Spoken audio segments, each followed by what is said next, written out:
Good afternoon, Judge Mudau. Good afternoon, Chief Justice. Are you well, sir? It's a beautiful day. I'm at peace. Thank you for asking. Thank you. Thank you.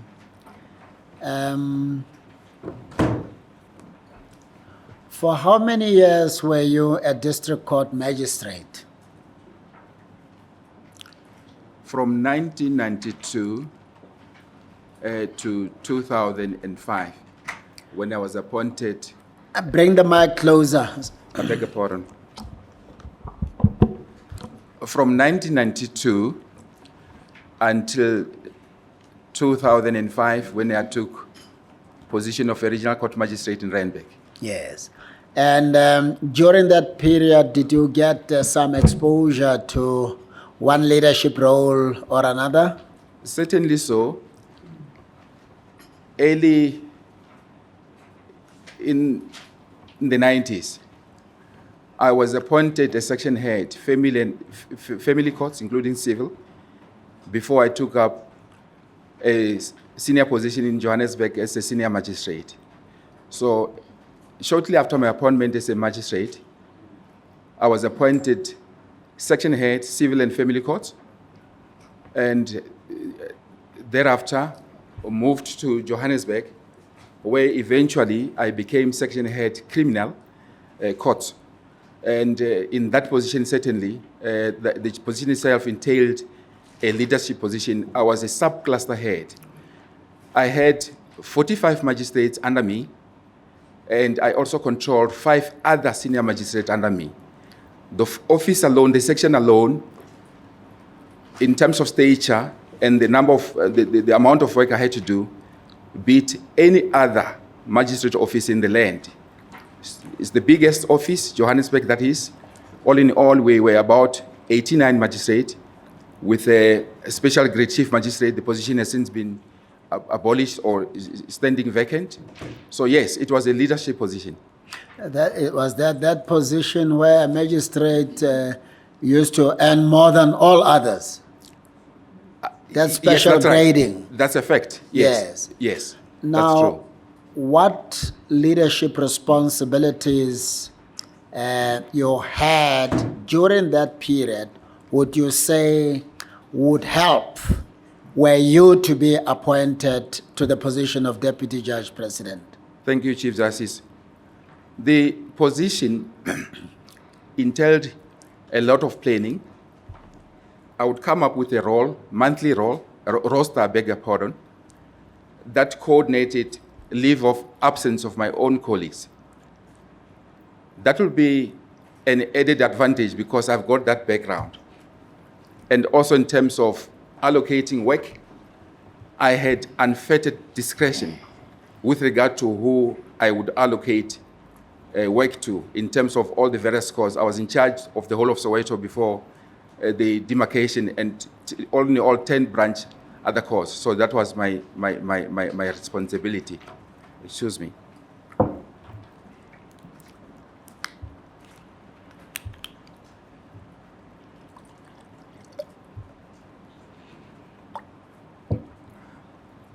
That responsibility,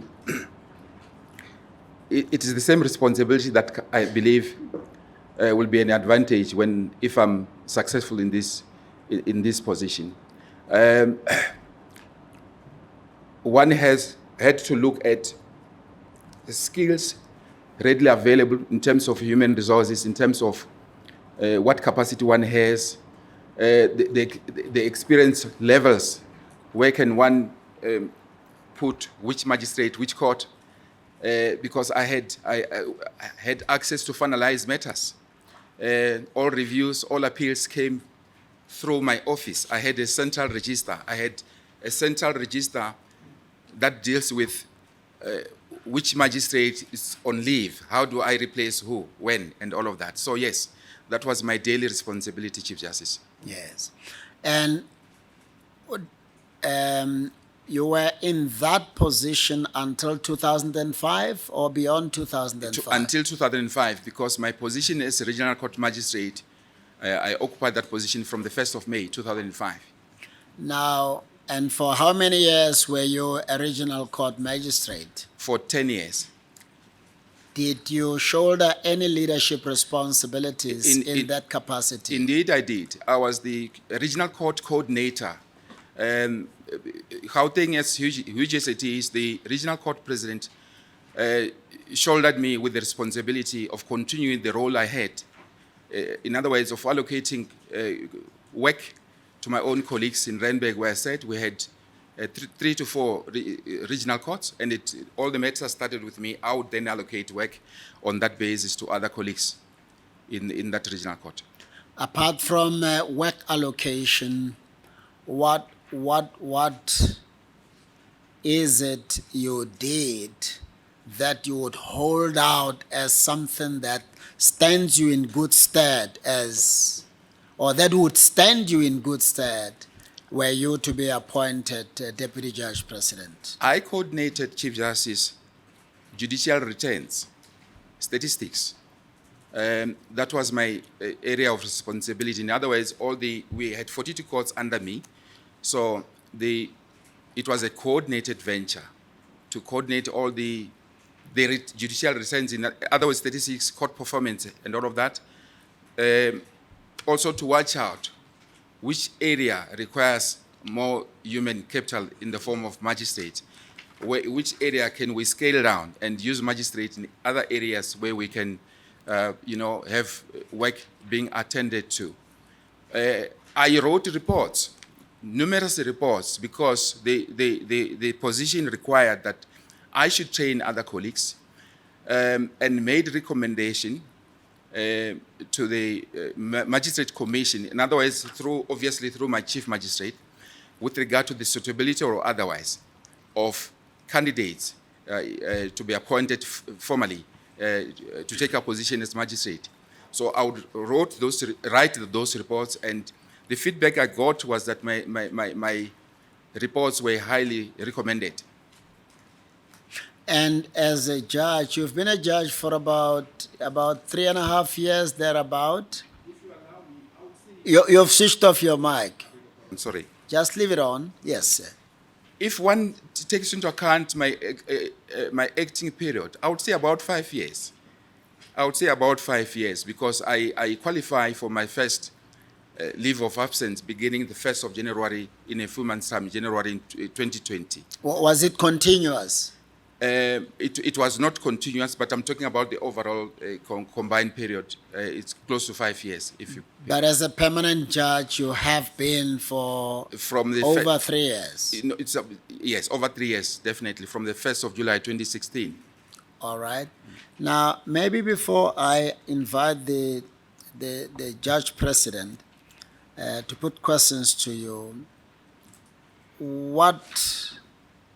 what contribution do you see yourself making to strengthen the leadership of the judiciary in Limpopo? In other words, in your own words, what are the challenges? Given a chance, I know there's a judge president. Given a chance, what is it that you would suggest should be done differently, and so on? I am mindful that the position that I'm here for is that of a deputy judge president who inevitably will have to give support to the sitting judge president. He has been running that division in the manner that has been doing very well. My role will be to give him the necessary support in terms of making sure that there's synergy between colleagues, that in as much as there may be challenges within the system, let's address those as a unit. Because there's no place where you might go where you find that there are no challenges, but challenges are there to be addressed. And you can only do so if you act as one, able to communicate the vision, being able to have empathy with your colleagues. I think it's very, very key. Communicating your strategy very well in terms of what are the blockages in the system, because ultimately the work at hand is about dispensing justice to the people. That is the primary role of a judge, to listen to facts, applying the law, to identify blockages. What is it that we can do to make sure that there's case flow, this management of cases from the beginning when a case has been opened and up to finality when there's a determination. So my background on the main, used to interacting with huge numbers of colleagues. I've done that for close to 2 decades. I have no, and I'm a people's person. I have no difficulty, certainly, to engage colleagues. In fact, my colleagues in Limpopo are also my friends. I've got their numbers on my phone, not because I came here today, but that has always been the situation. So I'm very accessible, and that is the support role that I'll give to my JP. I don't want to misunderstand you, but you could be misunderstood to be saying that there is lack of synergy, there is absence of effective communication with colleagues, there are some problems that you are uncomfortable to articulate. That is understandable, but to the extent that there are problems that you could articulate, I suggest you do so and tell us how you're going to have them addressed. And if there are human relations challenges as well, unity challenges, communications challenges, you may wish to raise those so that we appreciate where you're coming from. My comments definitely was in general terms. I must be quick to point out, Honorable Chief Justice, it was in general terms that I come up with a background where I dealt with very many people, colleagues, and I'm aware of my own personal strength. I'm not suggesting for a moment that there are indeed such problems in that division. The point I'm making, however, is that those are some of the strengths that one can bring to the fore to make sure that we face the work at hand together. Yes. Well, you see now, if you want to be the Deputy Judge President of Limpopo, I think you ought to be able to say, I'm a judge there. I'm familiar with the environment. And especially because the Judge President plays a supervisory role over the magistracy in the province. Yes. This is how I'm going to contribute towards, making justice more accessible, making the division more effective at all levels, coordinating the activities of the PEEC, for instance. So something that we can touch. We appreciate the generalities, Yes. but I think some specificity is also called for. What are you offering and how? I come from that province. That's where I cut my teeth within the judiciary, albeit in the lower court judiciary. So I certainly am familiar with the area, and I am familiar with the colleagues in the lower court judiciary in that area. When I became a judge, I was approached to make myself available with Limpopo as a judge, and I declined it. I said I would rather prefer to go to a center where I'll get more exposure, as it were, and that's how I ended up in Gauteng. So I declined nomination in Limpopo. That's where I come from. I'm very passionate about the area. I'm familiar with the area. I know the challenges that come from the lower courts. I worked for a long period of time in the lower courts, so I will add value in terms of work that has to be done in terms of case flow management structures in place on behalf of the judge present and yourself as the law currently prescribes. Very well. JP? Thank you, Chief Justice. Judge Mudau, you come from the area of Limpopo. You might be aware that Limpopo has various population groupings, to be specific, 4 or so. How would you, as a deputy judge president, bring some synergy and working together in the justice system in that area? Thank you, JP. As I said, I was born and raised in that province. I'm familiar with the area. I'm familiar with the languages and the groupings in the area. My sense is that taking a position there certainly would also address the question of representativity, as it were. Further, in our tradition, deputy judge presidents are in charge of management of the court roles and also allocation of work to other judges. Now, how would you go about implementing the management of the court role, bearing in mind the prevailing circumstances of case flow management? One will have to lead by example, mindful, of course, of the current resources that we have. I'm aware that the province has, all in all, as we speak, 8 judges, and that the deputy judge president, sometimes yourself, are responsible for the roll call and the allocation of work on the basis of equity. In other words, looking at who's available. I'm aware, for instance, that through you, I managed to access the statistics and also establish what happens when. I'm aware that there's a roll call on Monday. I'm aware that one judge, there's a roll call, and that one judge, there are 2 judges who are responsible for the criminal court role.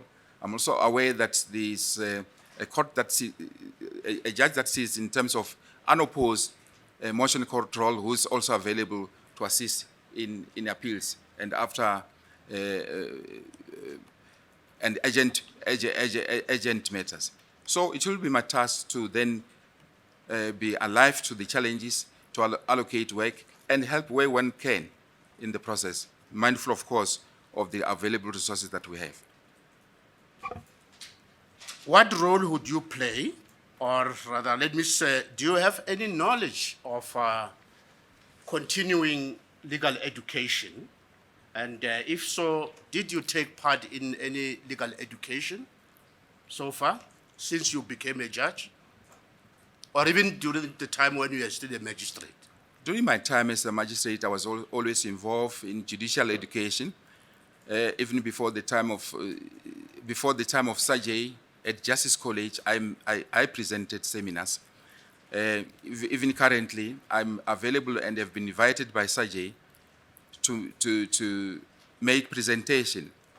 Early this year, I lectured to aspirant judges on management of criminal cases. So one would have to continue with that, because I think continuous legal education is a must for all of us, because the law is not static. It changes all the time, particularly when it has regard to the changing environment in which we work, the practice, the change in rules. There's now Rule 37A, and all of that. One has to be kept abreast of, developments regarding the law. Lastly, you mentioned in your resume that at one stage you were approached to be an acting chief magistrate of Johannesburg in the absence of Mr. Bashe, who was indisposed for a long time. How long was it, and what experience did you get there, and what innovation did you bring about? The acting appointment in that position would happen from time to time in the absence of either the special grade chief magistrate, Mr. Bashe, or his deputy, because sometimes they will have work that will take them away for a day or 2. In that case, then I would be appointed to act in that position. So that often happened on odd occasions. The appointment did not require the minister, because the rules allowed that if it's for a position of less than 5 days, the head of court can then appoint. Thank you, Chief Justice. Thank you so much, JP. Mr. Singh? Thank you, Chief Justice. Mr. Mudau, I noticed on your questionnaire that you have a reserve judgment still outstanding from the 3rd of June 2019 in Emerging Search Consultant versus FIS Systems. Mr. Singh, if you could bring it closer, it's difficult to hear you. Thank you, Chief Justice. Should I repeat the question? I have no, you don't have to repeat the question. I have got no outstanding judgments. All my judgments are out. Sorry, unless you are referring to, I was referred to, let me just look at the... Page 13 of the Please questionnaire. just give me a moment. The point I was trying to make is that all the judgments that I had indicated was outstanding at the time that I filled up the form. It was only one, and that judgment has since been handed down. That's the point I make. But since then and now, obviously, we picked up other parted matters. Just give me one moment. I'm trying to find it.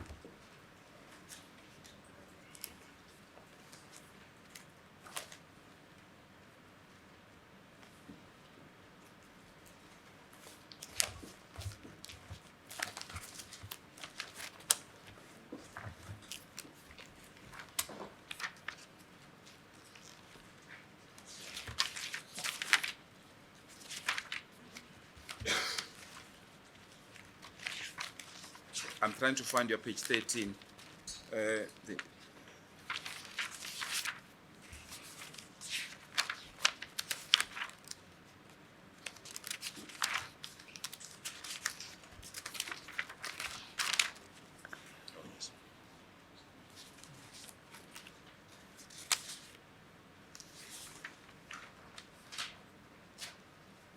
No, this judgment has been handed down. Oh, since you filled in the form. Yes. All right. It was Thank- only one as at the time, and the judgment has since been handed down. Thank you, Chief Justice. I think the JP has covered the rest of my concerns. Thank you. Thank you so much, Mr. Singh. Commissioner Msomi? Thank you, CJ. Good afternoon, Judge Mudau. Good afternoon, Commissioner Msomi. Judge Mudau, there's something that has stood out for me, and it's a comment that has been made by the Black Lawyers Association, By the? Black Lawyers Association, BLA, Yes. both at the national and at a branch level. The BLA nationally says it doesn't support your candidature because you have only been a judge for 3 years. Any comment to that anxiety from the BLA? That anxiety should be put to rest for the simple reason that experience is a relative word. There's no threshold for experience. Depends where you are. I am currently at a very busy division, the busiest in the country. If you spend one term in that division, it feels like a year because of the nature of the work that you do, the amount of work that you're exposed to, and all of that. So when one has regard to all of that, that's relative. And when one has a background of my own involvement at a management level, albeit in the lower courts, that is still management. It's over 30 years that I was involved. I joined the profession at the age of 24. I was presiding at the age of 29. The youngest presiding officer. I became a senior magistrate at the age of 34 in a very busy center, the youngest ever in the history of the country. If one has regard to the amount of work I've done, I see they talk about that I'm age 60, they are wrong, I'm 58. They are quick to mention that they confess that they haven't looked at all the judgment. So one must bear that in mind. I noticed that from the teaching profession, they say that the amount of judgment that I've written is extensive. It's extensive. So I would suggest that can be, the point can be put at rest in that regard. Thank you. And the point that is then raised at a branch level is that you lack the knowledge of the dynamics of the High Court. And then they asked the JSC to invite you to demonstrate that you understand the challenges that is faced by the High Court in Limpopo. Now, the CJ has tried to elicit that from you, and I don't think you have done so. What are the challenges facing the High Court in your division, and how do you intend to address those challenges? Particularly the issue relating to Tohoyando, which is set out in another commentary in respect of another candidate. Thank you. There has to be synergy between the main court in Polokwane and what happens in Tohoyando in terms of practices for the benefit,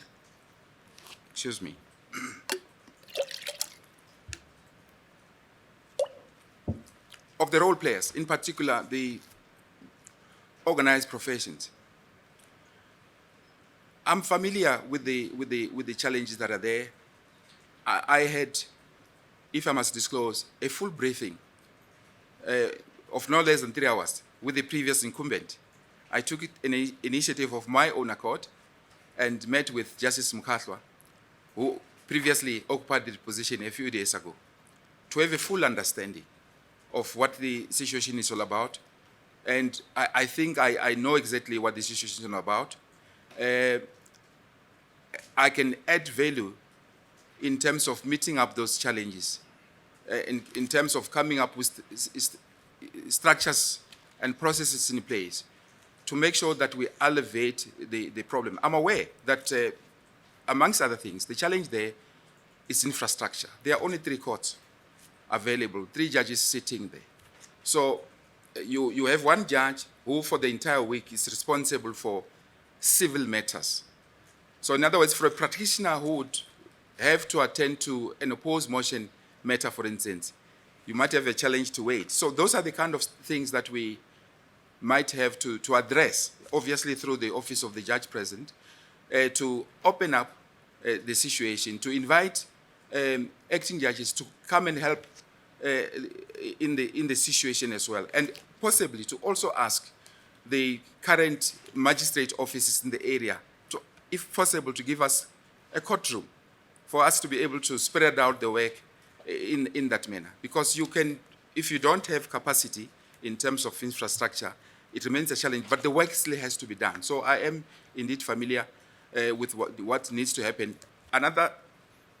One other thing that I need to add is that to elevate the problem, the challenges that are there, pre-trial, it's very necessary, also including criminal cases, before the trial date arrives. In other words, insist on that to ensure that everyone is on board.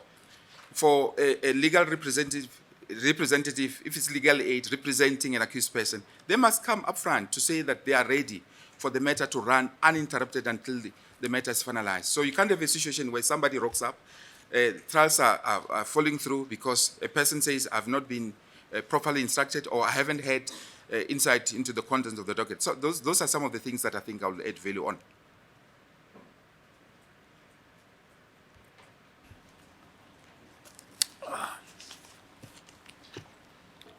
Commissioner Malema? Thank you very much. Good morning, good afternoon, Judge. Mushai. Do I understand you to be saying a judge that served 1 term in Gauteng is equivalent to a judge that served 1 year in Limpopo?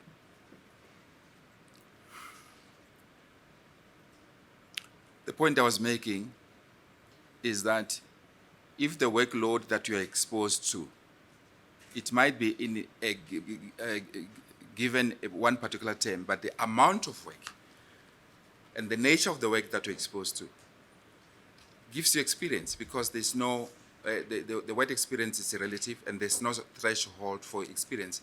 That's the point that I'm trying to make. It is within that context that I said everything has to be looked at in context. So a judge that served a year in Limpopo compared to a judge that served acting stint of 1 term remains senior to that one who served acting for one term in terms of seniority? I hear the experience and the business. Yes. Because business is also relative. That's right. So if you have acted one term and the person has been a judge for 1 year, he's senior than you.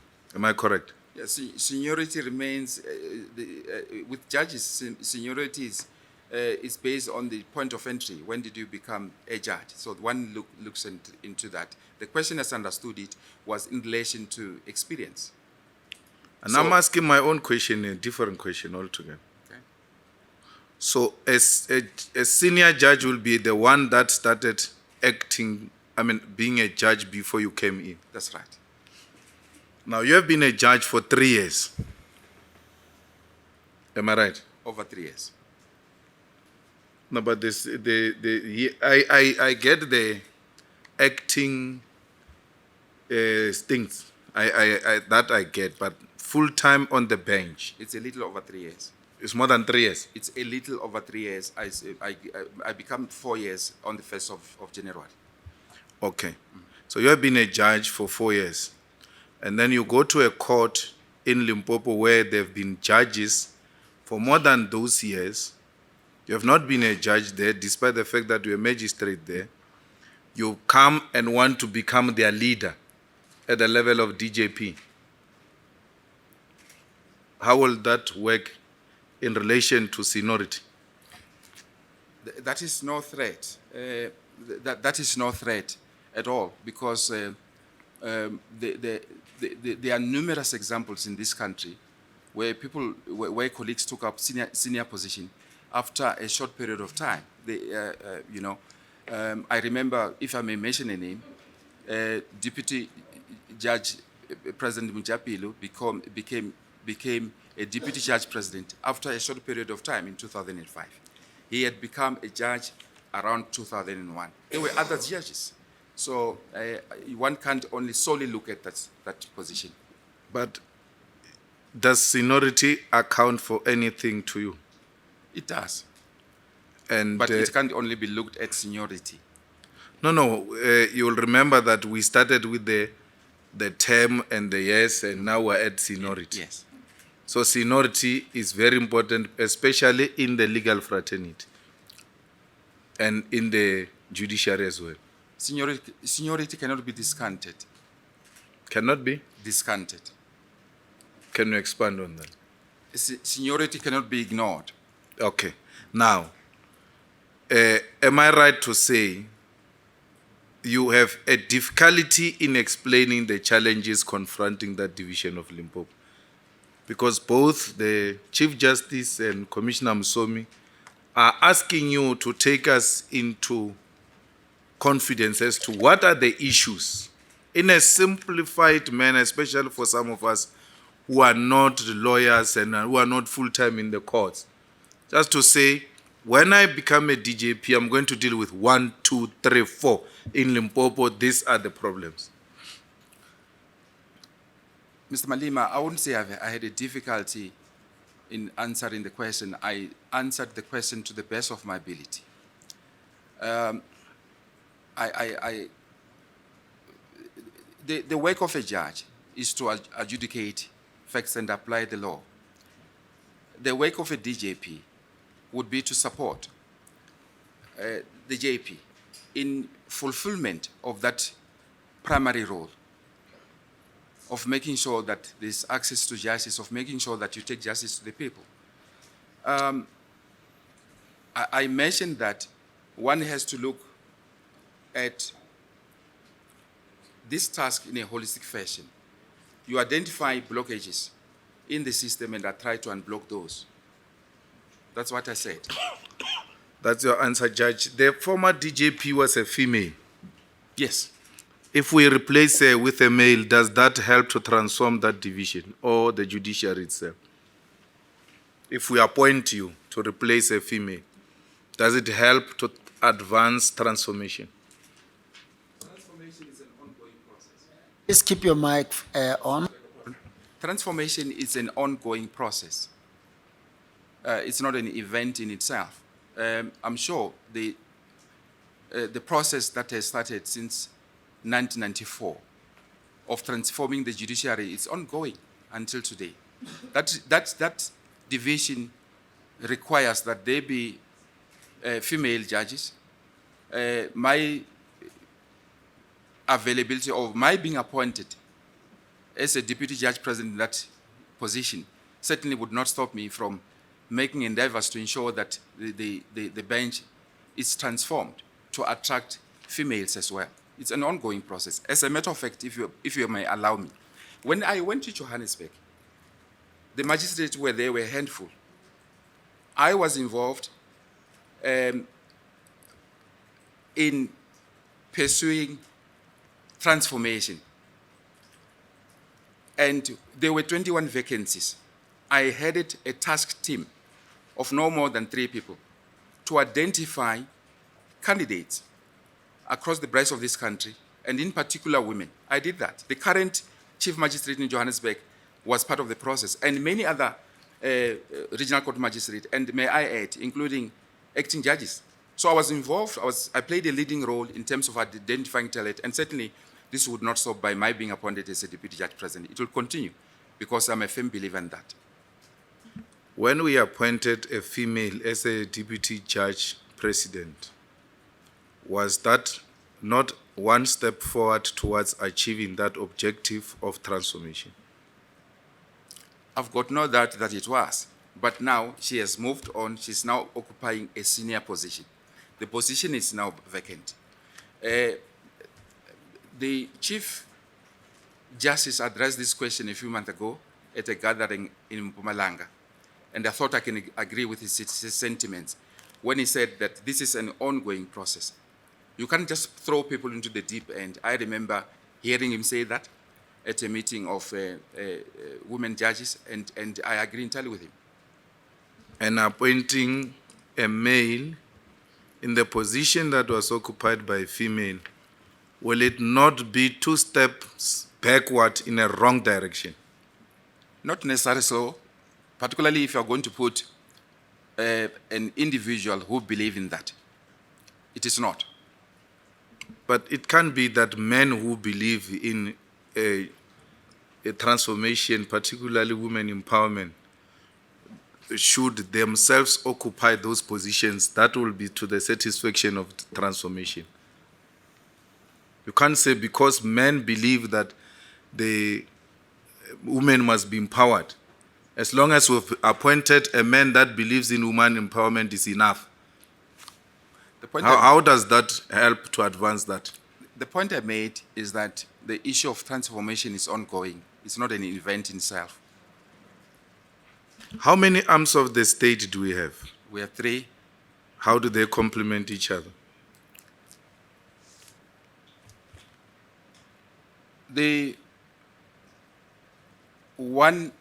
Each arm plays a different role in support of the affairs of the state. You have got your judiciary, you've got your legislature, you've got your executive. Each one has a clear mandate of their own. And that in that way, they complement each other to ensure that we have a strong democracy such as ours. What are the mandates of the arms of the state? The primary mandate, obviously, I would imagine, is to carry out the provisions of the Constitution of the Republic. Of the Constitution of the Republic. You said there are 3 arms of the state. Please mention all the 3 and their roles. You have got your executive. You have got your legislature. You have got your judiciary. The judiciary has a role to run the courts of the land, to interpret the laws of the country. The executive has a role to manage the affairs of the state. Your legislature's role has a role to pass the law of the country from time to time in addressing the challenges that we have in the country. Can the judges make the law? Judges interpret the law. Judges may develop the law, depending on the circumstances. Thank you, Judge. Thank you, Mshabi. Thank you. Commissioner Nyambi? Thanks, CJ. Afternoon, Judge Mudau. Good afternoon, Commissioner Nyambi. If you can share with us your understanding of judicial accountability. The judiciary or judges account to the public through the judgments that we write. In other words, if you are settled with a matter that you must preside over, it is in that judgment that you must give us reasons why you arrive at a particular decision. It must be logical, it must be fair, it must be balanced, it must tell us why you arrive at a particular conclusion. In that way, you are being accountable. What are the implications of a delayed judgment? They are severe in that the public will start losing faith in the system. We can't afford that.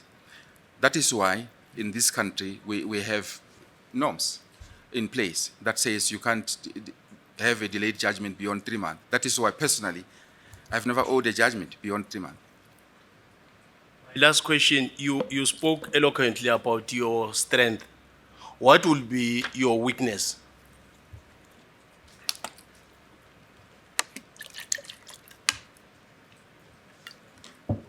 I am very meticulous. I am very passionate about what I do. I'll give you a practical example.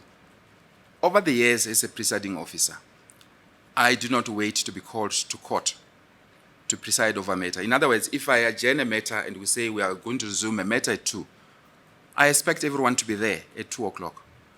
And that's where I become irritable, which I suppose is it's a weak point. I become irritable if role players are not at court at the appointed hour. So that's the one point. And if one is not carrying out what they are supposed to do and they've given a task, I suppose my weak point would be I would rather do it myself if it's not done, because I believe in results to the extent that I can. Thank you, CJ. Thank you. Thank you, Commissioner Nyambi. Commissioner Norman? Sorry, JP Leo. Thank you, Chief Justice. Good afternoon, Judge Mudau. Good afternoon, JP. Yes, what do you understand by judicial case management? Judicial case management. Yes. Thank you. I understand this concept. In fact, let me take you back some years ago. This concept, to the best of my recollection, we met in 2002 as the judiciary in this country. In that conference, we had some judges or a judge from the USA who came to address us.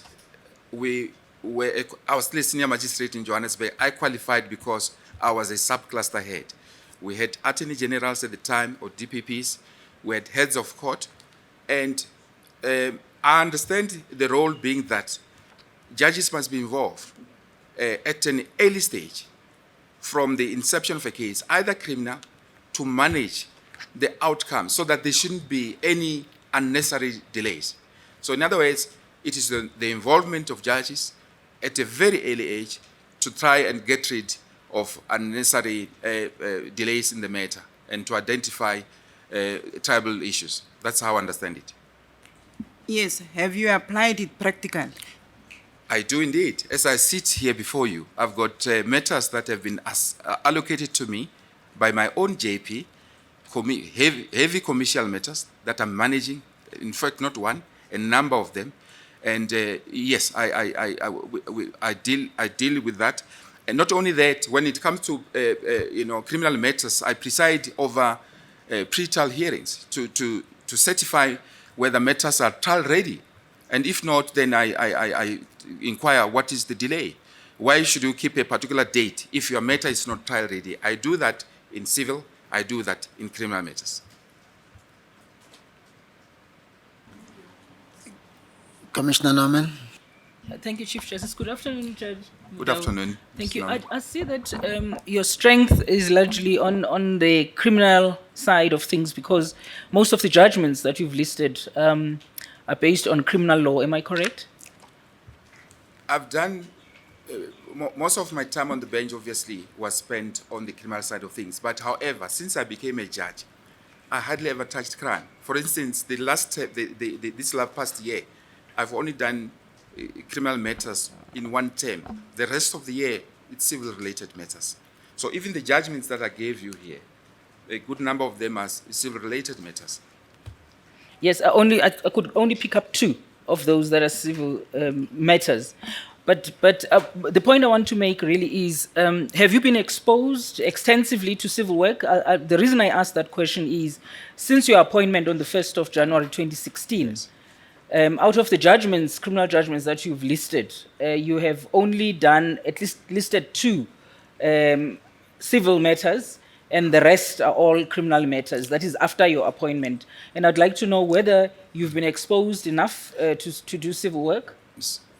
Commissioner Norman, you can be rest assured I've been exposed to all sorts of work, including civil. If one goes into SAFLI, you'll find a lot of my matters in the area of family law, in the area of civil law.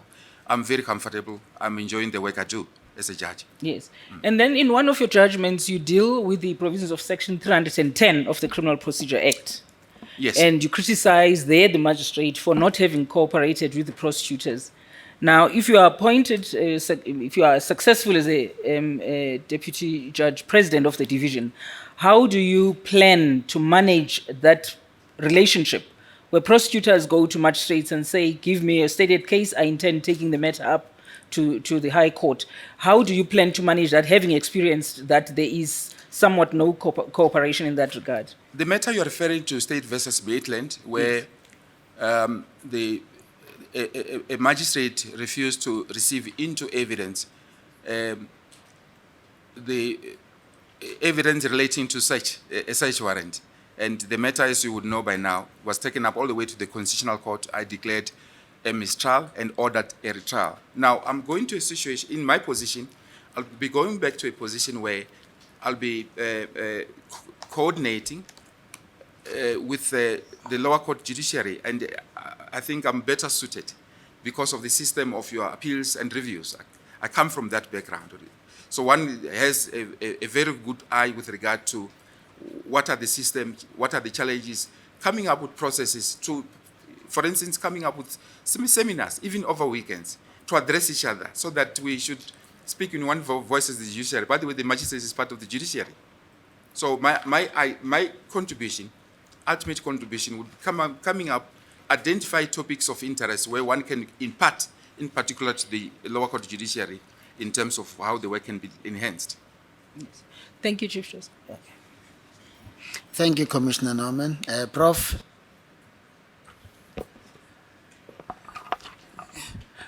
Thank you, CJ. Good afternoon, Judge Mudau. Good afternoon, Prof. The Society of Law Teachers is very explicit in their comments to say that as a leader, you need to have exceptional skills. Now, in your CV... Prof, I think you haven't positioned your mic properly. Just make sure that you align it with the direction you face when you speak, so that you can be audible. Maybe on the left-hand side, it would really help. No, you turn away from it, Prof. Put it where you face, so that you speak into it, so to I'm speak. told, CJ. Are you properly positioned? Okay.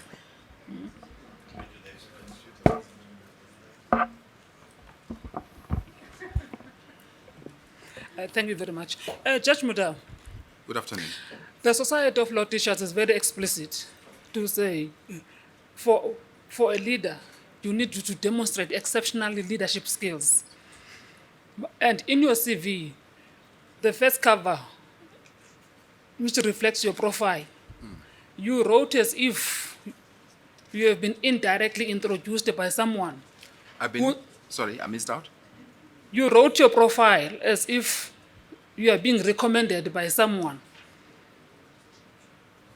the profile in your CV is not reflective of your own voice to say who is you, but this profile is from someone else to say who is Judge Mudau. Secondly, as a judge, there's an outcry over gender-based violence.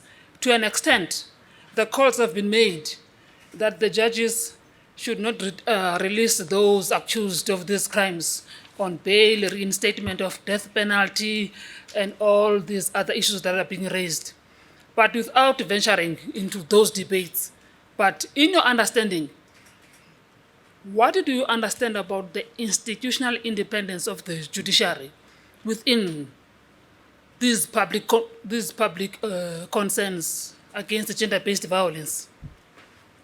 Thank you, Prof. Let me start where you started with regard to the profile I wrote. It's in the third person, but I'm the author of the profile that you read. It's in the third person. It does not distract from what I'm conveying, that I've got a solid background in management of courts. As a matter of fact, as I've alluded to previously. It's in the third person, but I'm the person who authored it, and I take ownership of what you find. However, I hear what you're saying. You are suggesting that the format or should have been different. However, coming then to the aspect of gender-based violence and the approach of courts in relation to bail, if you open up the commentary, Detroit commentary, I've got a judgment that has been followed on the question Schedule 6 related bail application. It's relied upon. In this case, I had upheld an appeal where the situation allowed that the person should be granted bail. However, my view is that we should be very firm not to allow people to be out on bail whereas and in fact the circumstances do not permit. Now, if you look at my judgments that I've had, remember, you write what you get. You preside over a matter that has been allocated to you. I don't pick cases. So, however, my judgments on gender-based violence speak for themselves. I've been very solid. I would confirm on appeal life where it is merited. I would give life imprisonment where it is merited without fail. If you go on Safely, you'll find numerous judgments where I've written across the sexes. If I find you guilty and you are a female, and the circumstances are such that I must give you life, you'll get life. If you are a male person and the circumstances permit and you deserve life, I do so without an apology. So I'm very firm in that regard. Thank you very much, Judge Mudau. The public say, please, courts, don't release the offenders on bail. So, as a judge, what would you do under those circumstances when there's a threshold over your head? Don't release from the public. That is why I'm asking you about the institutional independence. The public says the president stands on the national television to say courts must do this. Judges are independent and they must apply the law of the land based with regard to their understanding of the law, the constitution and the prevailing law. So it might well be so that there are people waving placards outside of the courtroom. But if the particular facts do not permit that you should keep a person in detention, why do so? You don't do that. You apply the law as you read it to the facts in front of you. So if the facts are such that you should release, you do so without fear or favor. That's how the law is applied. And that's what I've done. And that's what I will encourage my own colleagues to do. Thank you. Commissioner Nkosi Thomas. Thank you, Chief Justice. And good afternoon, Judge Mudau. Good afternoon, Commissioner Nkosi Thomas. There's a consistency that emerges from the comments that we've received from the law bodies, and they are inviting us to probe your leadership qualities. And I do appreciate that certain of my colleagues have done so, but that's a very important issue because you are applying to a leadership position. So I'm simply going to ask you this question. What is your vision for this division as a deputy judge president?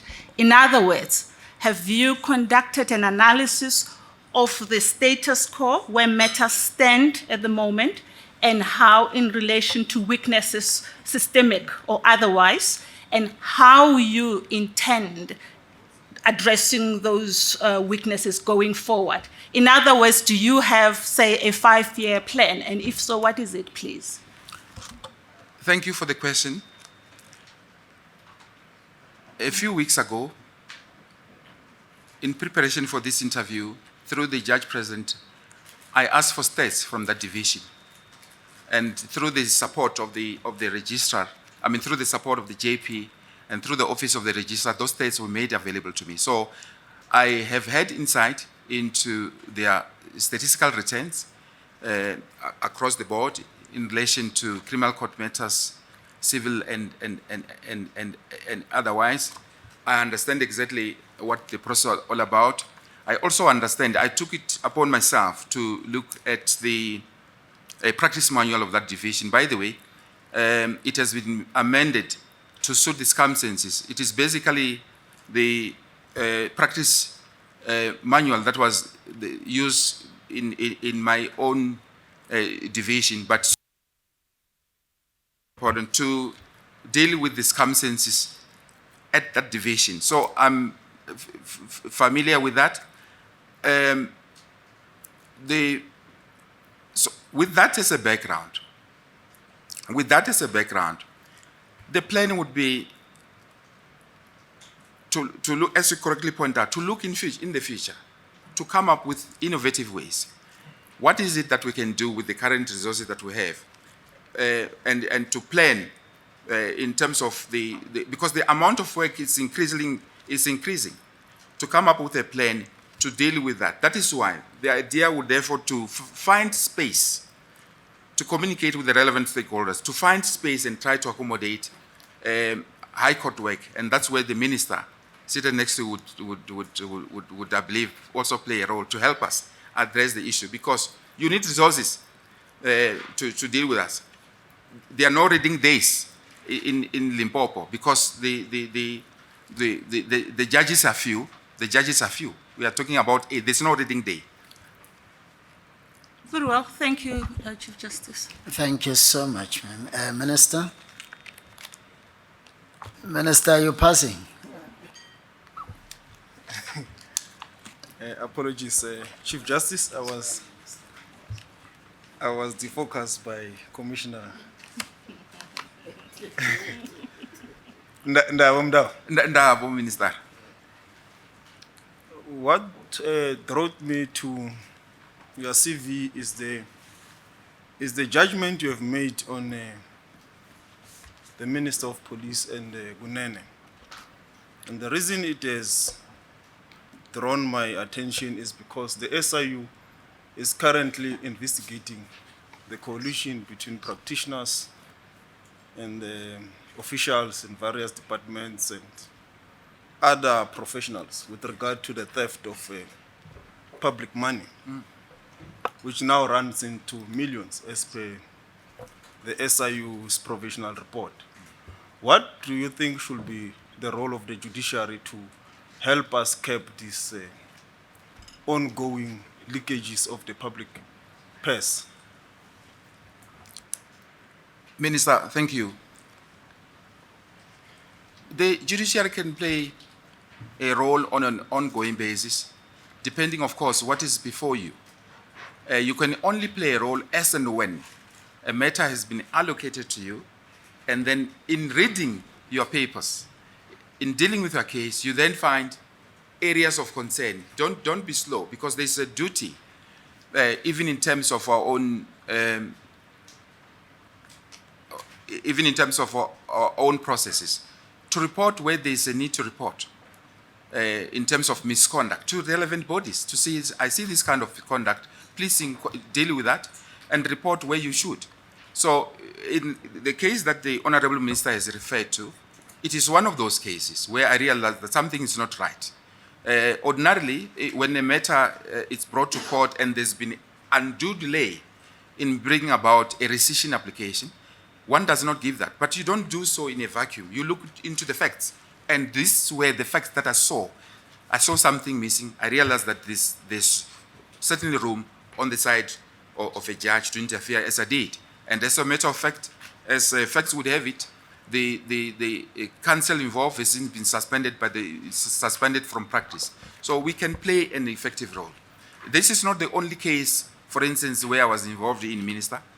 There was a matter when I was in Randburg in 2012, which cried out for judicial intervention, and I did. Let me give you the facts. A brief background. I was the only sitting regional court magistrate. One colleague was sick, the other one was on leave, could not come, and I was doing all 3 courts. So I was asked from the one court to stand down 2 matters. Before I knew it, those matters were dealt with in a district court. To start with, you can't do that, because these were regional court matters. I smelled something fishy. It was forum shopping. I wrote reasons why the matter has to be special reviewed. Matter was sent up to my division. Colleagues there set the matter aside. And that prosecutor has since been kicked out of the system. So those are the kind of measures that one should be alive to and interfere from where I sit as and when it is necessary. But I should say that you can't be a police officer where you are not. You can only police from where you sit as a judicial officer. I think my second question relates to your work you have been doing as a magistrate in particular, because I see that you also played some kind of administrative and leadership role of some sort. What kind of innovation, particularly now that we are on a process of transforming the judicial process or the entire justice system in terms of digitization? Digitization of the it's a paper heavy profession, and the department spends lots of money with the libraries, the law reports, almost running to millions of rands. And I even picked up from your work that there's a space where you have put some kind of innovation in that regard to bring some kind of a technological advancement for the administration, for the efficient administration of justice where you are involved. Thank you for the question, Minister. There's only so much that one can put, but now that you reminded me, I'll take you back. In 2002, I was involved in the what is called court process project. So the issue of automation of process did not start recently. I was already involved. There were 2 courts. It was the Magistrate Court in Durban and the Johannesburg Magistrate Court, where the idea of automation of processes in civil-related matters, as well as in criminal, were being played out, were being tried at these 2 courts. The launch was in 2002 in Durban. The whole entire process started late in the 90s, around 98, 99. I was practically involved in that. 2 of my colleagues, unfortunately, have since passed on. One is at the bar, but the issue of automation of process is not new. Now, as we speak in Johannesburg, that's where we're going. This rollout in play. So Limpopo has an advantage of someone who is involved, as we speak, in the automated processes, court processes. So when there's a rollout already, you have someone who already for years has been playing a leading role in that position and who has a keen interest to make sure that it's a success. In other words, you already have a change agent in respect of this automation. Because if you look at other courts and other jurisdictions, that's where they are, Minister. That's where we are, Chief Justice. And I'm sure I will add value in that regard. Judge, you are saying it is very long, and I agree. I was still a student. I was also surprised to see in the department that this is a long old project. Yeah, it is. What do you think has hamstrung the judiciary, the entire system, to achieve this thing so that it stays for so many years without clear, visible outcomes for the public in terms of the administration of justice? Efficiently, we are still far from being satisfactory in this regard. What do you think has delayed this, and what do you think you'll be able to do in the, particularly where, in case you are appointed in Limpopo, but for the Polokwane and also for Toyando? Thank you, Minister. If you may just allow me to add one thing that I thought the system can be of value. When an accused person is appearing at court for the first time, fingerprints were taken, a photo shot is taken, so that the person who ultimately appears before a judicial officer is the same person. You have a situation where the system is corrupted. A person who ultimately is appearing at court is not necessarily the person who entered the cell in the morning. I've had that experience before. Someone who was appearing on a very serious charge, a foreigner from Zimbabwe, with a Schedule 6 matter, managed to escape the system. A person who appeared in court was not the same person. In other words, they swapped the system, they robbed the system. So if you go back to the system that we had in Johannesburg, and it's applied to the letter of the law, that is what we can do, and you'll be amazed that we can achieve very good results, because you will be able to see through that information which is captured that this person who's appearing is the same person who's appearing later on. The system, you asked me, Minister, as to what the challenges were. From where I sit, I think it had much to do with the contracts that were in place. You don't need an outside person. You need to have to invest in capacity, in-house capacity. People now are now technologically learned. In-house capacity, so that when you are developing the processes, you are already investing in-house with regard to people who should operate. However, if you bring in a third party who's there because of a tender, they've got vested interest. So that's where the money is going to be lost, because you are developing the process as you go along. So obviously, if you are there because you're a businessman and you want to get good monetary returns, what are you going to do? You are going to extend your stay in that position for as long as you possibly can. I think that is what went wrong, if you ask me. Yeah, maybe the last one on the same issue, follow-up, is that with regard to what you are saying, that is maybe the contracts and so forth, what we have seen in the department is that that could also be the challenge, which we must give it and agree. But also, the challenge is that the profession itself is used to paper. Yes. There is no willingness or kind of change management from either the judiciary. For example, you are still with the judges trying to transform in terms of the libraries and so forth, but you still want to see the law report behind you. The prosecutors, they still want to see the docket like in hard copy. And there has been a system that they can be able to upload this docket with the SAPS and so forth, but that, even if the contract is there, it is not happening.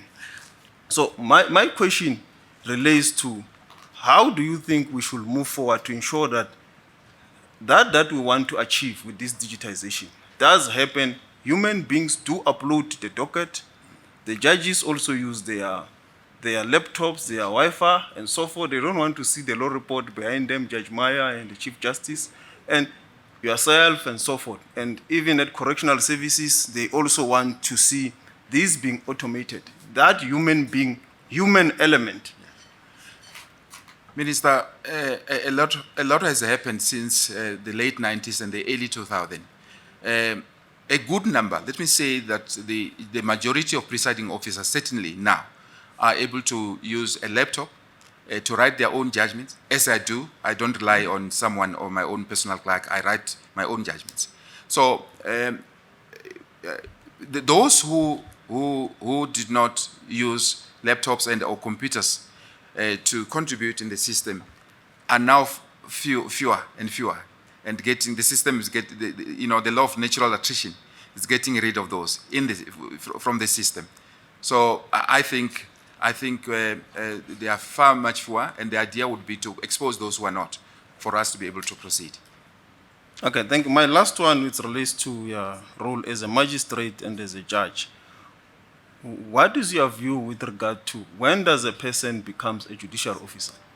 But is it when you are appointed magistrate or only when you are appointed a judge? And that experience or that interlink between magistrates and the judge of the High Court, how should the Judicial Service Commission deal with that? Must we discuss the experience of a magistrate and only look at the, for example, with yourself, the 3 years as a judge? Is that what should only be weighty for our consideration of your role? Minister, in 1993, I stood before Justice Liebenberg to be sworn in terms of the interim Constitution 200 of 1993 to uphold the values of the Constitution.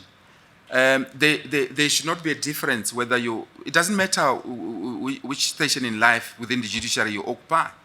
That's how you should be viewed at. This job places restrictions in the manner that I behave, in public and in private. And if we were in a different platform, I would have said, I've kept the faith and I continue to do so. So there shouldn't be any distinction. It doesn't matter that you are a judicial officer of the lowest rank or a judicial officer of the highest court. You should still behave within the confines of the law and the norms and standards that is expected of you as a judicial officer. In other words, mind your step, mind your language, and mind whom you interact with. It should not have any interference with the work that you do. That's what I would expect, and that's what I've done for over 31 years. Deputy Chair Lucas. Thank you very much, Honorable Chief Justice. Good afternoon, Judge Mudau. I think they have asked you the question about gender-based violence. I just want to take it from a little bit of a different angle.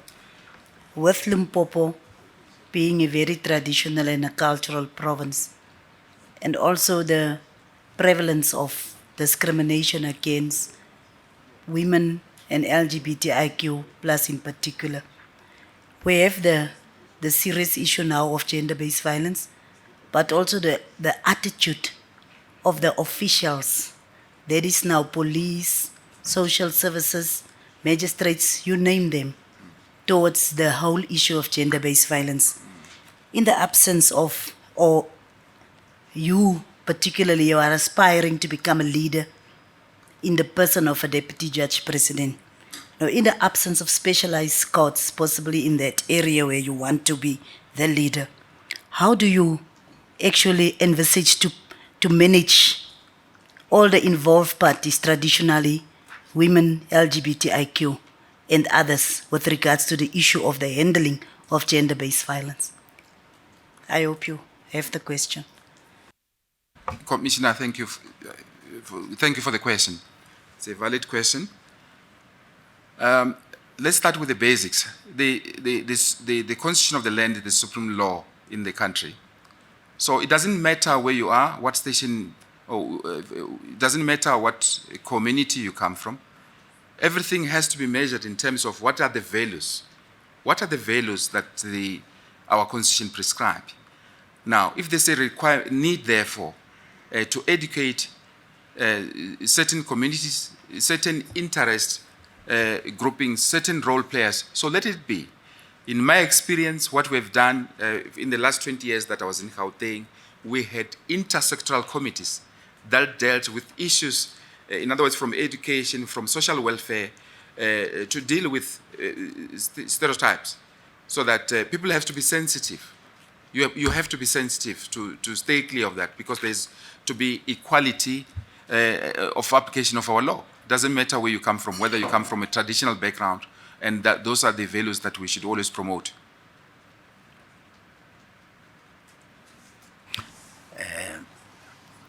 Commissioner Mpofu. Thank you.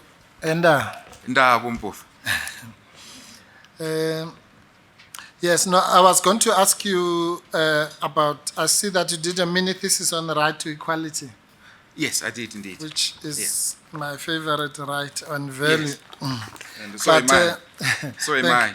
Thank you. But I think you've been asked by other commissioners. I was going to ask you a specific reference to gender equality, but that has already been asked. So I'm just going to ask you just a few practical questions. You would agree that the position you are applying for is, apart from the leadership and other issues that have been mentioned, also entails attention to detail, Yes. insofar as it is an administrative body, position. Yes. Now, there are just a few small things which I've picked from your CV that are a little bit confusing. And perhaps before you do, if I may, Yeah. I noticed that this reference that I passed matric in 1992, let Yeah. me state up front, that was just a typo. It was in 1982. 82? Yes. Okay. There is a certificate attached, so that was a typo. Aha. I had my personal clerk helping me, and when I looked at it, I had overlooked that. So, Yeah, yes. okay, Yes. that's I don't know where you were going. I didn't want to Yeah, preempt that's it. that is one of them, but it's fine. Then the other one is the BLA said you are 60. No, they were wrong. Which was an exaggeration, but it looks like Yes. you also don't know your age. How old are you? I was born in 19... How old are you? I turned 58 in December. No, you don't. You are 56. You are 56 now. I was worried because I was also born in 62, so I thought I'm 60. No. Okay, so you are actually turning 57. I'm sorry, yes. You are only 56 now. No. Okay, so But that's... I certainly am not 60. That's the point I'm making. Yes. No, that's fine. All right, and then no, there is a lot wrong with being 60. Okay, then the last one is just, again, I think this must be just maybe an oversight. Just a follow-up on what the JP was saying about the linguistic diversity of Limpopo as a province. We know that it's one of the most diverse, maybe second only to Gauteng in terms of the language groups that are there. And you say, but when you talk about other languages, you only listed English and Afrikaans. Should I assume that's just an oversight? Do you have a working understanding of the other languages in Limpopo? I certainly do, particularly with Tsonga. Tsonga is one of the languages that I speak. And Sepedi. I understand it very well. Yes. Yes. So is there a reason why you only put English and Afrikaans under other languages? This was a CV that I updated. I overlooked that. Yeah, okay. So please overlook that. Forgive me for that. So we should add, you can add. Add Tsonga and? Yes, and Pedi. And Sepedi. Yes. Okay. No, thank you. Thank you, Siju. Thank you, Commissioner. Chair, Commissioner Magwanishe. Thank you very much, Chief Justice. Good afternoon, Judge Mudau. Good afternoon, Commissioner. There is always an assumption that leadership is about leading downwards. In your experience, how have you been able to lead upwards? And that will include the ability to manage insecurities of your superiors.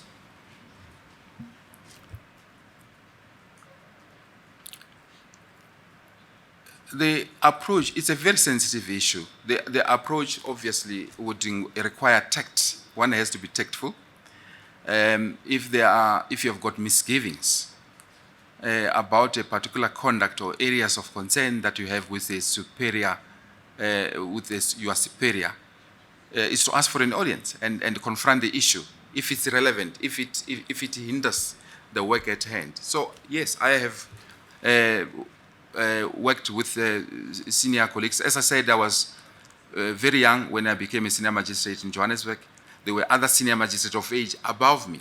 So areas, and those who followed me, whom I headed. So it's about tact and to deal with those issues if they interfere with the work in a tactful manner. Thank you, Chief Justice. My second question is, how do you think we need to manage succession planning within the judiciary? It's an ongoing process. It's very important. But from where I sit, I think the judiciary has done very well There are no easy answers. The challenges are many. There are competing interests. But what has been done over the years is admirable. By making sure that you've got people who will take over as and when you retire. It's very important we do so. I have often said to colleagues that I'm not welded to the chair that you sit. In fact, I say that often to practitioners when they come to introduce, particularly young practitioners. I say, you see this chair I'm sitting on? One day it's going to be your chair if you are willing and able to do that. It starts now. So I say that often when I admit practitioners, as either as attorneys or as advocates to practice as such. I think how was the question? How do you make it happen? As an aspirant leader, that is to what systems are you going to put in place to make sure that it actually does happen? It's not just end at an aspirational level. That's right. Thank you, Chief Justice. Is to identify potential. One has to look out and identify potential, the weaknesses, the strength of your own colleagues, and identify persons or people who can take over from where you when you retire or move on as such, and to expose them to act and to allocate work to them in your absence. Thank you, Chief Justice. Thank you. Commissioner Moemang. Chief Justice. Good afternoon. Good afternoon, Commissioner. My question relates to your understanding of the rule of law and legality. The rule of law and legality. And legality, because in the first administration there was an upsurge of litigation against the legislature and the executive, and the Chief Justice in number of judgment has said that the public office bearers ignore legality and the rule of law at their own peril, and obviously as commissioners coming from that from that arm of state, it becomes important for us to be able to get a sense in terms of your understanding of how do you balance responses like the judiciary is overreaching. In one judgment, the Chief Justice raised an issue of a classical case of judicial activism. I suspect it was informed by his understanding that of respecting the work of the legislative arm of government. So therefore, it becomes important that as a DJP candidate, you are able to balance the working of the three arms of state, but putting much more emphasis on the understanding of the separation of powers, the judicial authority of the court in exercising discretion, but at the same time, taking care of not being too much active, but at the same time, not being too passive, not to ensure that there is compliance with the foundational values in the Constitution. Commissioner, I agree entirely with you. I think it is incumbent on all of us in a constitutional democracy to first recognize that we have one supreme law, and that is the Constitution. Doesn't matter that you are coming from which branch of the state you come from, but the first point of call is that is to respect the laws of the country. Similarly, when it comes to us as judicial officer, in whatever pronouncement I must make, I must have due regard and respect for the role that the other arms of government have to play. You do so appreciating that they have roles to play. But ultimately, a decision has to be made when a matter is before court, to make an appropriate call and or judgment that deals with whatever issue it may be. Do you agree that the president must provide reasons when he reshuffles?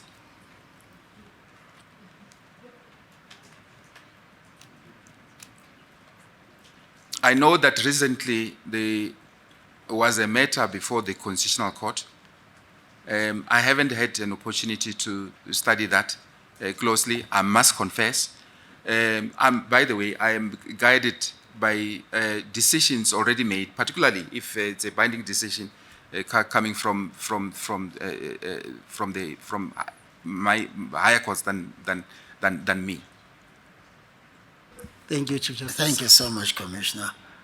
Judge Mudau, I can tell you we after proper reflection, we sidestepped that issue. Commissioner Sigogo. Thank you, CJ. Demasiari Maturi. Demasiari Bosgogo. You indicated that in Limpopo there are 8 judges in that establishment. The last one is now vacant. All in all, there are 9. Okay. Yes. What I didn't hear you saying is how many of them are men and how many of them are women. I beg your pardon? How many of them are female and how many of them are male? As far as I'm aware, there's only 1 female judge. Yes. So the rest are males. When questions were put to you to identify the challenges, I had thought this one was going to be one of the issues that you are going to leave as legacy when you leave the position of DJP, to make sure that there will be more women in that division than men. And what will be your plan to make sure that there are more women in the Limpopo High Court than what they are right now? Thank you, Mr. Sigogo. I made the point earlier. I did so as a basis of my contribution to your answer, that I was in a position where I had a judgment call and I led a very small team of people where we had to transform the Johannesburg Magistrates Court, and I contributed in the transformation of that court in that way. Now, coming back to the point in issue that you're raising, my approach therefore would be to go beyond Limpopo, to go countrywide and identify potential. You can't only confine it to one area. Go countrywide. This country belongs to all of us. Go countrywide and identify people of potential who can come. Women can come and sit as judges in that division. That will be my approach, and it's something that I'll take up with the judge present. Tell me, what are the major problems that confront the magistracy in Limpopo? I ask the question because the JP, duly assisted by the DJP, play a supervisory role in relation to the functioning of the magistrates court in the province. So what are the major challenges, major concerns for the magistracy in Limpopo? The major challenges from where I see is Chief Justice's continuous legal education, even in terms of basic things. If you look at your J15, your cover page of a record of proceedings, there's something which is very basic in terms of your disposal instruction. When did one become a magistrate? And seniority, it becomes relevant when matters are sent to the High Court for either review, and you must then decide that this matter has been decided by a person with the appropriate experience or lesser, for you to determine whether the matter is jurisdictionally properly before you. So that is an ongoing challenge, in my view, and that is the area that one can make a contribution.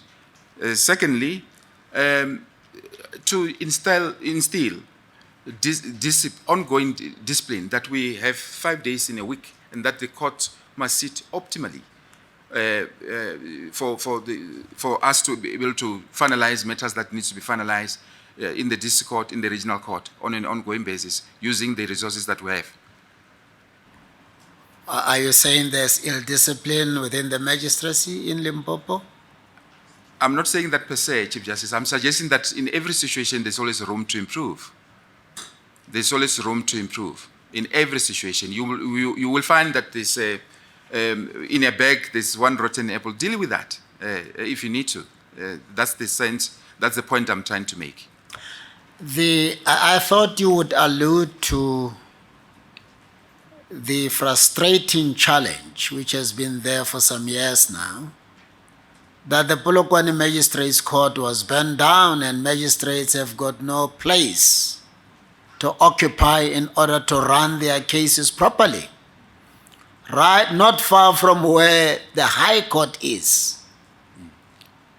And as a person who aspires towards supervising the magistracy, I thought you would have studied the challenges of the judiciary in the province, and this one being right next to the High Court, you would be alive to that challenge. Thank you, Chief Justice. It's something that in my response to you, I'm aware. I mean, the fact that the building burned down, it's a matter of common knowledge to all of us. I'm sorry that I overlooked that. It's to share to the extent possible where we can. I'm sure one can take it up with the JP. If we have got empty rooms, why can't we move some of the regional courts? I mean, if you look at Palm Ridge, for instance, we were at Palm Ridge, is the High Court. There were about 10 courts running at a magistrate court where they gave us facilities to use. I mean, there are challenges, there are constraints, particularly when one has regard to the public purse. Why can't we use the resources that we have? So if we have got a room or two or still standing empty whilst the processes are unfolding, whilst building plans are being made, whilst the work is ongoing, there's no harm in sharing resources to the extent that we can. That's my suggestion. What other critical infrastructural challenges are in Limpopo that affect the working of the magistracy negatively? I would imagine that the libraries... No. Sorry. Not the ones that you imagine. The ones that you have studied and picked up in preparation for this position that you are aspiring to occupy. Yes. Excuse the word imagine. I meant to say the issue of we need resources, in particular to library, because without a library, you can't do the work that you need to do. You need to have resources in order to be able to discharge the function that you need to function, either as any judicial officer right throughout. You need librarians who will be able to annotate the books that are there. You need a fully functional library. That's the one thing that comes to mind as I speak. Which magistrate court or courts do not have libraries? Or relatively well-staffed libraries? If I recall, the Twando... Is it if you recall or do you know? Have you assessed the needs of those you must help lead and identified certain challenges, certain deficiencies that you are now able to point out? Let me make myself clear. I become a bit involved when it comes to leadership, because if it collapses there, we all suffer. As an aspirant leader of the High Court, what challenges in relation to libraries in Limpopo have you identified, if you have? I have identified one court. I haven't had an opportunity to go to the other courts, and I can assure you, Chief Justice, that given an opportunity, I would not wait for the ink to become dry. I'll make it my business, certainly with the help of the JP, to visit some of the places. What I have identified is that there are no librarians in those courts. In other words, the library are not properly kept. That's the one area I've noticed with Twando Magistrate Court in particular that I can mention. I haven't had an opportunity, I must confess, to go to all the courts, but if I succeed in this position, that is the one area that I would make it my business, certainly with the permission of the JP, to go around and deal with that, because it's a necessary functional tool for one to be able to discharge your duties as a judicial officer. You see, sir, I know we are a busy people. It's all a matter of a call. You identify the regional court president, you identify the cluster head of the magistrates in Limpopo, yes. Pick up a call and say, what are your challenges in preparation?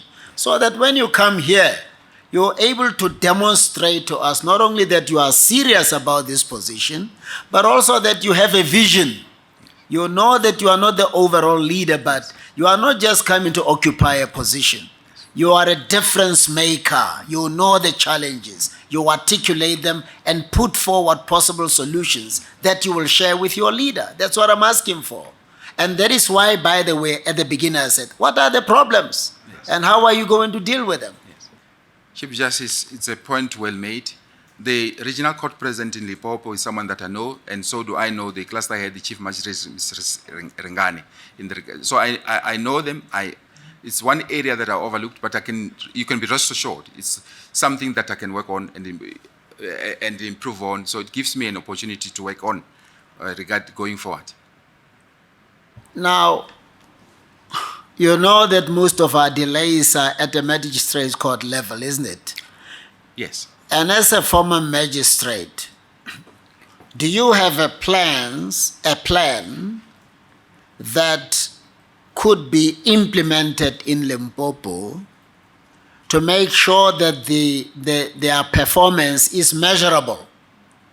You are able to track down, to track down areas of weakness. As a person who is intimately familiar with this institution, this is what I'm going to encourage colleagues to implement so that we are able to tell whether our people are being served well or not. Chief Justice, thank you. The environment has changed for the better in that we now have access to technology, internet, and to get stats and to interrogate stats to see that the courts are sitting optimally, the hours are being observed, to see that's where those meetings will come in, to be able to zero down to a particular court, a particular magistrate, to identify what is the challenge, to be able to deal with that. So that is an area that I think I will be able to add value, because I come from that environment as well. To see that the matters that have been enrolled are not necessarily occupying space. They are not being heard. They are just endless postponement. That is an area that I think one can add value by interrogating stats. No, I don't understand you, sir, because I saw those stats. Okay. I've had to appoint Judge President Musi because he comes from the magistracy. Yes. To look at them afresh, because I was not convinced that an appropriate picture was being communicated to me. And indeed, when he stepped in as a former magistrate, he picked up there are problems. That's why we could not present as part of the report on Thursday the court performance-related stats of the magistracy. We could only identify key performance indicators. So I was expecting you, because you are relying also on your leadership role as a magistrate, yes, to come and say, I've picked up this is the difference that I'm going to make. Sorry. So thank you, Chief Justice. The difference I'll make will be to visit those stations. Visit those stations from one station to the other. Because the magistracy rather falls under your administrative responsibility through the heads of the provincial divisions. So I would be making it my business to visit those courts, to be able to see for myself what's going on, to be able to give you a full report in that regard. My final question. The Provincial Efficiency Enhancement Committee in Limpopo, how is it doing? Which of the role players are problematic and why? I haven't had an opportunity to visit that area in terms of engaging the Judge President to look at what are the shortcomings in terms of those provincial structures, but it's something that I cannot ignore, particularly in light of the engagement that I've had with the Chief Justice at this point. I don't understand, sir. I would have thought your starting point would be to find out what systems have been put in place to make sure that every role player in the court system does what they need to do for the system to work well, and to get to know that the Judge President is the head of the Provincial Efficiency Enhancement Committee, and find out from him How are all the role players doing their work? The police, the prosecuting authority, the organized profession, public works, and whoever else? What are the challenges so that when you come here, you can tell us what you have identified as areas where good progress has been made, areas where there are challenges, and what you would suggest to the judge president has been necessary to do? Any reason why you didn't ask him? Chief Justice, the point is well made. What I may, in response to what you have just asked, I can merely say the following, that I come from a background where I sat in those structures. I sat in those structures as a cluster head in my own division, in my own jurisdiction when I was the senior magistrate. And I must concede the following, and I apologize for that. There's room for improvement, and I can commit to you that I come from an environment where we had intersectoral committees, role players, clearly set out, and there are reports, and I would be able to use that background in order to make a contribution going forward, and I want to wait for diaries permitting to deal with those challenges that you have identified, and I can commit to that. For your sake, I was just raising these questions because if, God forbid, the judge president collapses and dies after you've been appointed deputy judge president, you would be expected to make sure that the system runs smoothly. And that is why it's necessary for you to be familiar with that environment. I hope you don't see it as some kind of an attack. You know that when you apply for this position, you must be asked difficult questions to test your suitability. Thank you, Chief Justice. I'm aware that the position comes with attendant responsibilities. I'm aware of that, and I can assure you, I'm alive and I'm eager to do my bit, and I will make a significant contribution in that regard.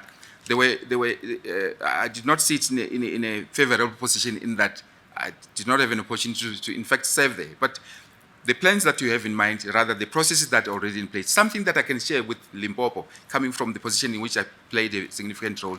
And I've noted your concern. It's an area that would be my area of focus, so that when I have to report to you, I'll be giving you results. And finally, you've never acted in the Limpopo High Court. I've never acted in the Limpopo High Court. I declined nomination because I wanted experience from Gauteng. Thank you so much. Your excuse, sir. Thank you very much, Chief Justice. Thank you, Commissioners. I'm grateful for the opportunity. Thank you.